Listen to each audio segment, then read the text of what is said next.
చూస్తుండగానే ఐపీఎల్ సమరం సగం పూర్తిగా వచ్చింది. అయితే ఈసారి చాలా జట్ల అంచనాలను తలకిందులు చేస్తూ అద్భుత ప్రదర్శన చేస్తున్నాయి.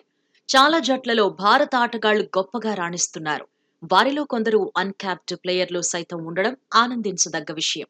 మరోవైపు ఈ ఐపీఎల్ తర్వాత మరో మహా సంగ్రామం మొదలు కానున్న విషయం తెలిసిందే.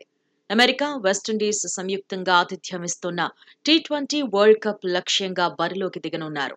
జూన్ 2న మొదలు కానున్న ఈ మెగా టోర్నీ అదే నెల 29న ముగుస్తోంది.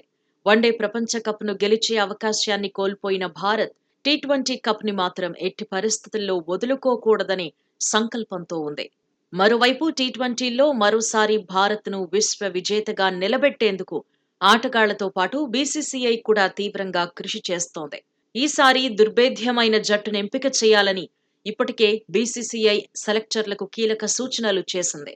అంతేకాకుండా పలువురు భారత మాజీ క్రికెటర్ల అభిప్రాయాలను సైతం అడిగి తెలుసుకుంటోంది.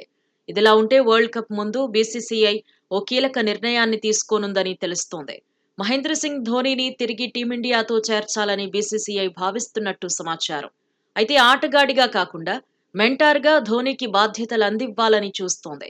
సూపర్ ఫామ్లో ఉన్న ధోనీ టీమిండియా డ్రెస్సింగ్ రూమ్లో ఉంటే భారత జట్టుకు అదనపు బలం చేకూరుతుందని భావిస్తోంది.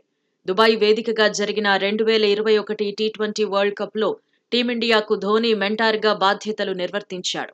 అయితే ఆ టోర్నీలో భారత్ పేలవ ప్రదర్శన చేసింది. దీంతో ధోనీ మళ్లీ మెంటార్ బాధ్యతలకు ఒప్పుకుంటాడా అనేది తేలాల్సి ఉంది. అంతేకాకుండా దీనికి మరో కారణం కూడా ఉన్నట్టు తెలుస్తోంది. కోచ్గా రాహుల్ ద్రవిడ్ బాధ్యతలు ముగిసిన అనంతరం ధోనీకి అప్పగించాలని చూస్తోందని తెలుస్తోంది. ఇదే నిజమైతే టీమిండియాకి ధోనీ రూపంలో మరో గొప్ప కోచ్ దొరికినట్లవుతుందని ఫ్యాన్స్ తెగ సంబరపడిపోతున్నారు.